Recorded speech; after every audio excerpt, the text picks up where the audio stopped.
ഇതെങ്കിലും പറയണം. അതിനും കഴിഞ്ഞില്ലെങ്കിൽ അൽഹംദുലില്ലാഹ് എന്നെങ്കിലും പറയണം.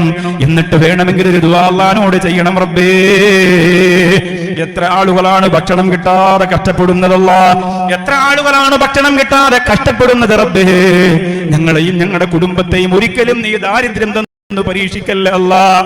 17 കൊട്ടാരത്തിന്റെ ഉടമയായിരുന്ന സിറിയയിലെ ഒരു വലിയ മുതലാളി, 17 കൊട്ടാരമുണ്ടായിരുന്നു ആ മനുഷ്യന്റെ.